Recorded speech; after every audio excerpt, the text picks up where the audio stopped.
예수께서 백성 중에 모든 병과 모든 약한 것을 고치셨습니다. 그러므로 주님께서 이 땅에 오셔서 천국 복음을 가르치시고 전파하시고 그리고 많은 약한 자를 고치심으로써 진실로 이분이 선지자이심을 확증하셨는데, 이 모든 행위들은 유대인들로 하여금 하나님께서 그의 목적을 이루시기 위해서 역사에 개입하셨다는 사실을 믿게 했습니다.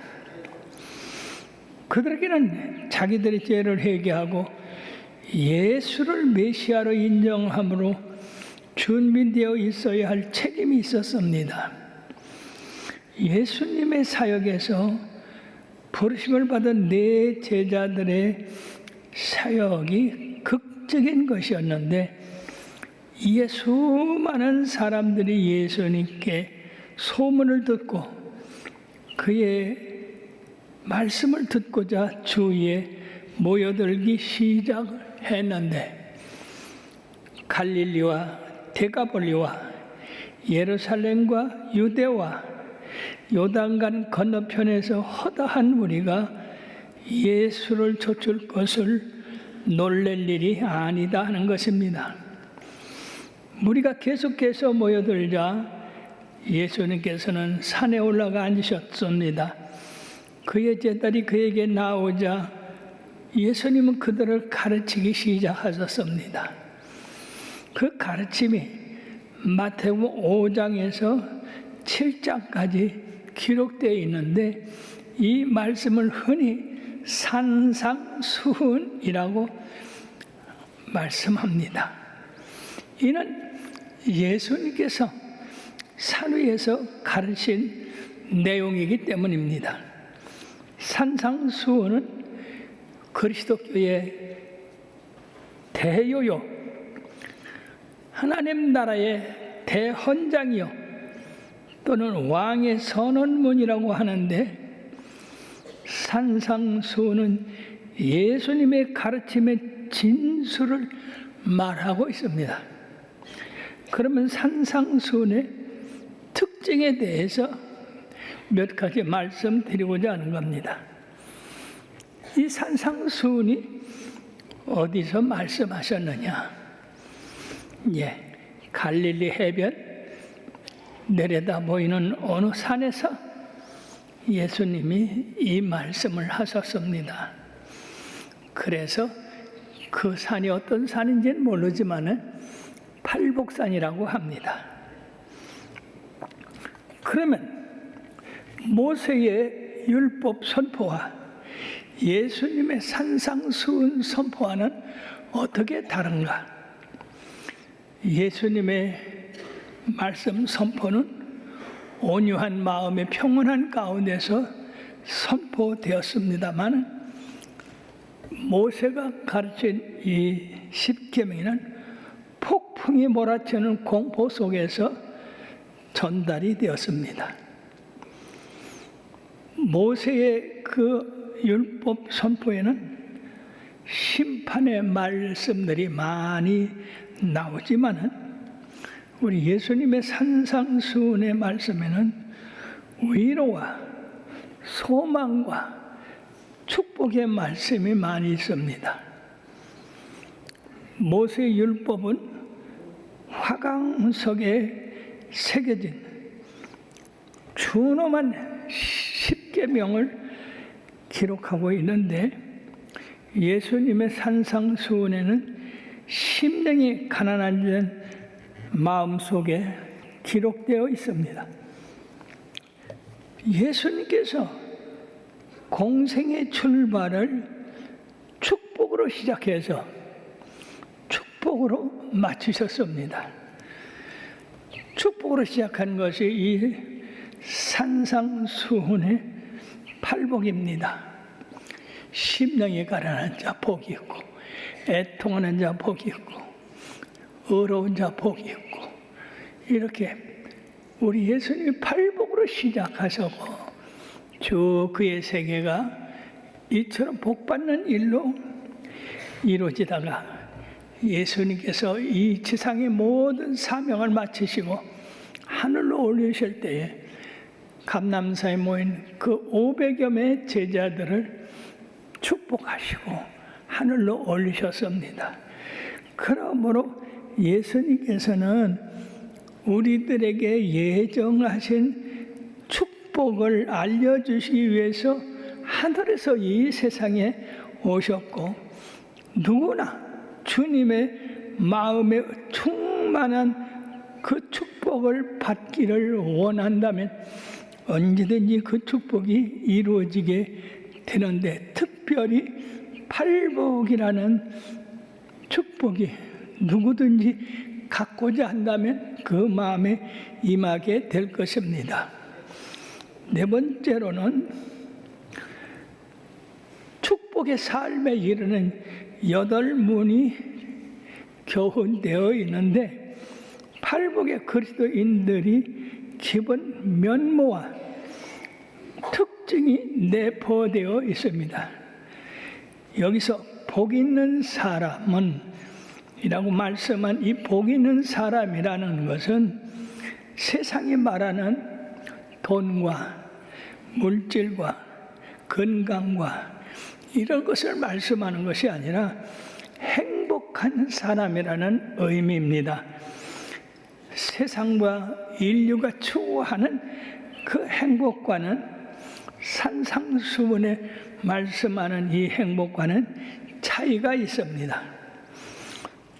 그러므로 모든 기독교인은 이런 특징들이 모두 자신들에게 나타나야 된다는 것입니다.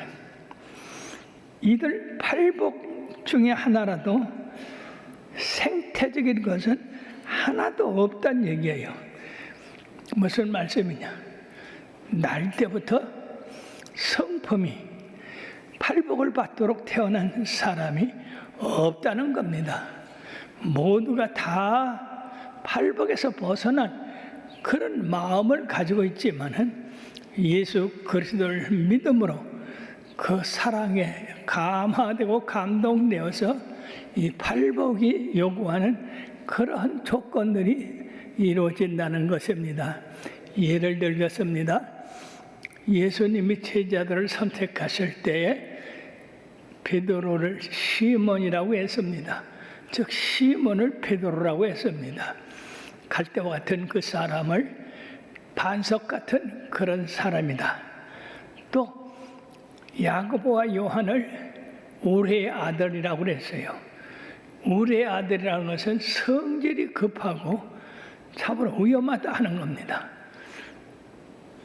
예수님께서 사마리로 통과하실 때에 사마리아 사람들이 예수님을 막고 통과하지 못하게 했을 때 이 야고보와 요한이 주님, 우리들로 저 번개와 천둥, 하늘로부터 불을 명하여서 저들을 멸하게 하리까? 예수님께서는 그러지 말라, 우리가 다른 곳으로 가야 되겠다 하고 그들과 싸우지 아니하고 다른 곳으로 지나갔던 것입니다. 이와 같이 야고보는 일찍 순교를 당해서 더 기록이 없지만은 이 사도 요한은 하나님을 잘 섬겨서 끓는 기름가마에 들어갔지만은 거기서 죽지 않고 살아서 반모섬에 가서 기도하는 가운데 요한계시록을 쓰게 됐고, 그리고 장수에서 에베소 교회에서 말씀을 전하는데 그의 말씀은 사랑하세입니다. 사랑하자. 주 안에서 우리가 모두가 사랑하자. 그리고 그의 끝맺는 말이 강대상에서 강론하다가 성도여, 우리가 서로 사랑하자. 그 말을 하고 하나님 나라에 갔다고 했습니다. 여러분이요, 하늘로부터 불을 명하여 저들을 사르게 하리까 했던 그때와 지금 나이가 먹고 그리스도 안에서 많은 연단을 받은 이 요한이 사랑하세. 하나님이 우리를 사랑했으므로 우리가 사랑하는 것이 마땅하다고 그렇게 하고 세상을 떠났습니다. 얼마나 사랑이 많은 사도였습니까? 자, 그뿐만이 아니라 그리스도인과 비기독교인과는 차이가 많습니다. 기독교인과 비기독교인의 차이는 첫째, 기뻐하는 것이 다릅니다. 세상 사람들은 세상 것으로서 기뻐하지만 우리 하나님의 백성들은 하나님 것으로 기뻐합니다. 다윗이 사람들이 내게 말하기를 하나님 집에 올라가자 할 때에 내 마음이 기뻐했다고 했습니다. 세상 사람 같으면 어떻겠어요? 사람들이 내게 술 마시러 가자 할 때에 기뻐했다. 로또 없고 복권 타러 가자 할 때 기뻐했다. 뭐 등산 가자 할 때 기뻐했다. 여러 가지가 있겠지만은 예수 믿는 사람들은 신령한 것, 하늘의 것, 진리를 기뻐하게 됩니다. 이 사도 요한도 형제들이 내게 와서 진리 안에서 행한다 하는 말을 듣는 것보다 더 기뻐함이 없다고 했습니다. 우리 예수 믿는 사람들은 하나님 안에서 삶을 사는 것을 기뻐합니다. 그러나 세상 사람들은 육신의 정욕, 안목의 정욕, 이생의 자랑으로 사는 것을 기뻐합니다. 뿐만 아니라 행하는 것이 다릅니다. 말하는 것, 행동하는 것, 봉사하는 것. 우리 예수 믿는 사람들은 모이면 아이고 내가 주일날 못 가서 참이 어떡하지? 주일을 잘 지켜야 되는데 그렇게 하는데 세상 사람들은 아이고 낚시 갔더니 좋더라. 말이 다릅니다. 예. 또 우리가 주님 안에서 덥고 어지럽지만은 교회 봉사하는 거, 청소하는 거 즐겁더라. 이렇게 행동하는 것이, 말하는 것이 전혀 다릅니다. 또 신념이 달라요. 예수 안 믿는 사람들의 신념, 그 주장은 뭐냐 하면 나입니다. 나. 예를 들면 나폴레옹이 나는 모든 것을 할 수 있다. 즉 자기는 능치 못한 일이 없다는 거죠. 그러나 바울 사도는 내게 능력 주시는 자 안에서 내가 모든 것을 할 수 있다. 전혀 달라요. 할 수 있다가 하나는 자기 자신과 신념에서 나오는 거지만은 바울 사도는 자기는 전혀 아무것도 아니고 오직 예수님께서 능력 주실 때만이 할 수 있다 이 말입니다. 지난 토요일에 귀한 손님이 왔어요. 와서 우리 교회를 잘 살펴보시고 입을 떡떡 벌리셨어요. 왜? 나는 초라하고 작지만은 하나님의 일을 크게 해놨거든요. 그러니까 이분이 놀래가지고 아니 목사님 참 큰일 하셨네요. 어떻게 이렇게 이 작은 동네에서 큰일을 하셨어요? 그래서 제가 뭐라고 했었겠어요? 예, 나폴레옹 같이 예, 내가 했습니다. 막 그렇게 했겠어요? 아니요. 주님이 나와 함께 하셔서 이렇게 하신 겁니다. 우리 주님은 위대하십니다. 할렐루야. 내가 위대한 게 아니라 우리 주님이 위대하다 그 말이에요. 그래서 모든 영광을 주님 앞에 돌리지만은 세상 사람은 나한테 돌립니다. 이것이 큰 차이가 있는 겁니다. 사랑하는 여러분들이요, 우리가 세상에서 뭘 할 수 있습니까? 아무것도 할 수가 없습니다. 그러나 주님은 우리를 택하시고 우리에게 능력 주시고 우리에게 할 수 있는 믿음을 주셔서 이 세상을 이길 수 있게 되는 겁니다. 바로 그렇다면 기독교인과 비기독교인과의 차이는 어디서 오겠습니까? 믿음에서 옵니다. 예수를 믿기 전에는 모든 것을 참으로 내가 줄어들고 어려움이 오고, 그렇지만 예수 믿은 다음에는 믿는 자에게는 능치 못한 일이 없다. 그러므로 믿음으로 우리들이 하나님을 의지하고 나갈 수가 있습니다. 노아가 여러분들이 120년 동안에 자기가 들어갈 방주를 지을 때에 그가 그의 힘으로 졌다고 볼 수 있습니까? 그가 믿음이 없이는, 사랑하는 여러분, 그 방주를 질 수가 없었습니다. 그러나 히브리서 11장 6절의 말씀같이 하나님께 나가는 자는 반드시 그가 계신 것과 그를 찾는 이들에게 상 주시는 이심을 믿어야 할지니라. 믿음을 가렸기 때문에 120년 후에는 반드시 이 세상에 물로 심판을 당한다 했더니, 물로 심판을 당할 때 이 방주가 나를 그 물에서 구원할 것이다. 그런 믿음, 하나님 주신 믿음으로 그는 일을 행할 수가 있었습니다. 뿐만 아니라 가치관의 차이가 있습니다.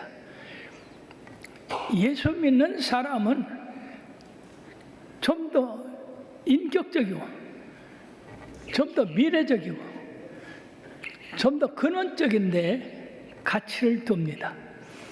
그러나 예수 안 믿는 사람은 현실에, 먹는 것에 가치를 둡니다.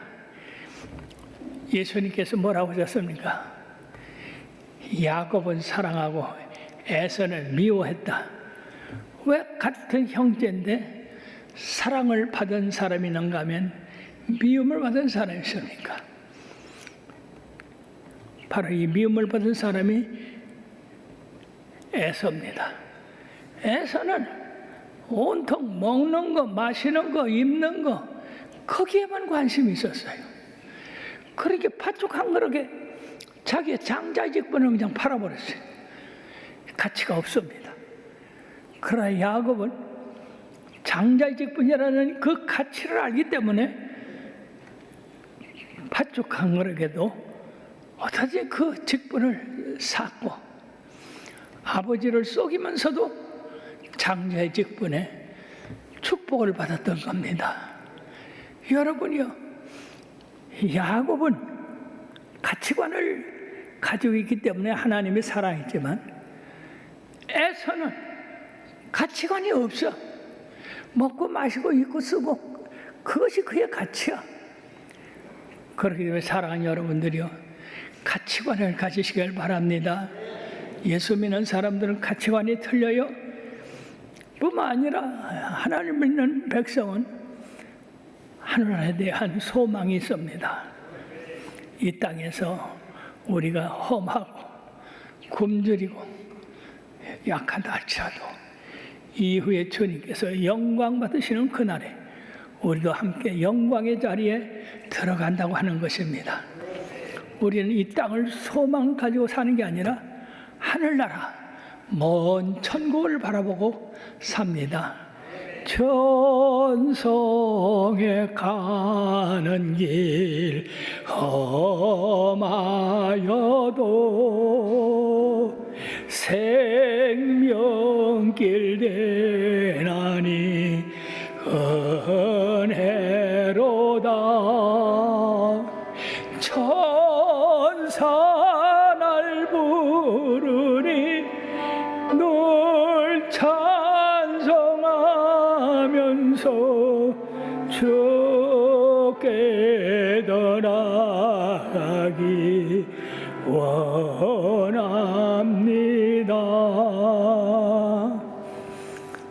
하늘나라에 늘 소망을 두고 그것이 가치가 있고 그것이 영원하다고 하는 그런 말씀을 우리들이 믿고 살아가는 것이 믿지 않는 사람과 다른 것입니다.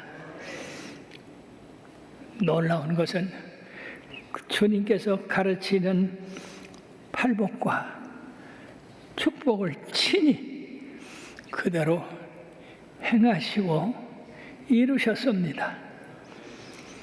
예수님께서는 심령이 가난한 분이셨으며 우리의 왕이신 그분은 마음이 온유하여 겸손하셨고 하나님의 사모함을 간절히 마음으로 기도하셨으며 밤을 밝히며 기도하셨으며 그가 가는 곳에는 언제나 어디서나 평화와 감동이 넘쳤습니다. 주님의 이 평화와 구원의 사역을 위해 끊임없이 주님은 박해를 받으셨지만 원수의 계곡 대적이 폭풍우처럼 밀려왔지만 주님의 깊은 가슴 속에는 화창한 봄날처럼 평화와 위로가 넘쳤습니다. 십자가의 모진 고난과 죽음 앞에서도 그의 마음은 조금도 흔들리지 않고 원수를 위해 용서의 기도를 드리셨고 다 이루셨다고 하시며 세상을 떠나셨습니다. 즉 심령에 가난한 자는 천국이 저희 것이요 애통하는 자는 복이 나니 저가 의를 받을 것이요 그리고 의를 위하여 핍박을 받는 자 복이 있다고 하신 것처럼 마지막 십자가에 달리시면까지 원수를 위해서 기도하셨던 겁니다. 아버지여 저들의 죄를 사하여 주옵소서. 저들이 하는 일을 알지 못하고 행함이이다. 참으로 얼마나 넓고 높은 깊은 마음에서 우러나온 말씀이십니까? 그러므로 사랑하는 여러분, 우리 주님은 팔복을 말씀하신 그대로 그 안에서 사시다가 그 안에서 하늘나라로 가셨습니다. 그러므로 우리들이 앞으로 이 산상수훈의 팔복서부터 배울 텐데 여러분들이 이 팔복이 여러분들 마음에 다 임하여 있기를 주님의 이름으로 부탁을 드리고 그렇지 못하면 그렇게 되도록 기도하시고 여러분들의 심령을 고쳐나가는 역사가 있게 되기를 주님의 이름으로 축원합니다. 팔복을 분류하면 처음 네 복은 하나님과의 나와의 관계이고 다음 네 복은 그리스도인으로서 동료들과의 인간과의 관계가 적혀 있습니다.